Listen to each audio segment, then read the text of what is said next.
Hi, what's up guys and welcome back sa ating channel. At sa video na to ay ituturo ko sa inyo kung paano tayo makakapag-add ng pera sa ating STC Pay gamit ang ating Araji Bank. Pwes kung bago lang kayo sa ating channel, don't forget to subscribe and pakihit na rin yung ating notification bell para lagi kayong updated sa mga bago nating video.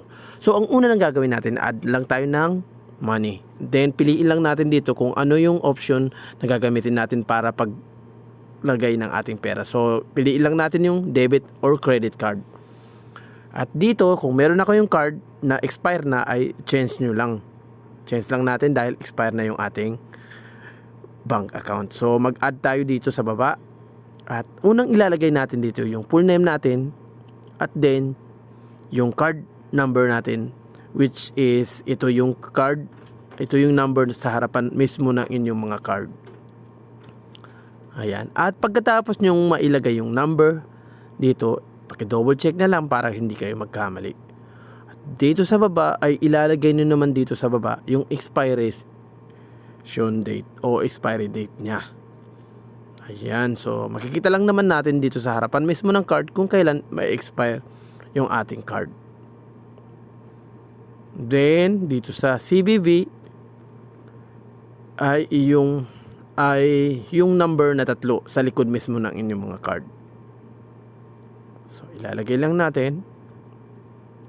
At pagkatapos nyo itong mailagay ay scroll nyo lang. At then, maglalagay tayo ng label para palatandaan na ito yung ating bank account. Add na natin. Add now.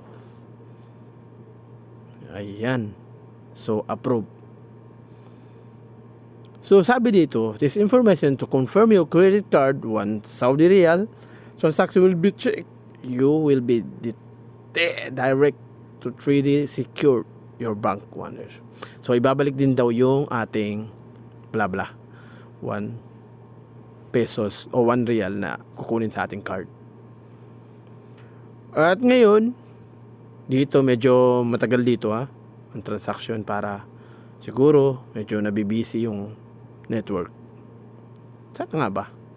At ito na nga yung text message 1, 2 o 6 na number o code or OTP na galing mismo sa Araji. So ilalagay lang natin dito. So hindi ko pa nakopya. Tuloy, nagkamali pa tayo.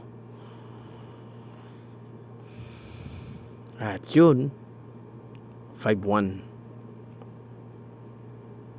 So ayun, processing. Charan! So, yun. Nakapag-add na tayo ng card. Ngayon, susubukan natin mag-add na ng pera. So, click nyo lang yung inyong bank account na bago. At then, dito sa baba, click nyo lang yan. Dahil ito yung bagong account natin. At then, maglalagay tayo ngayon ng pera o halaga ng kukunin natin sa ating bank account. So, dito, ilalagay natin yung CCB ulit. Tandaan natin, sa bawat transaction dito sa STC Pay ay kailangan nila itong CCB o CBB pala dito sa likod ng ating mga card. At ngayon, mag-aantay tayo uli ng OTP o 6 na OTP code na manggagaling mismo sa inyong mga bank account. At kapag dumating na ito, saka nyo lang paste dito. At yun, successful na kaagad yung ating kinuhang pera.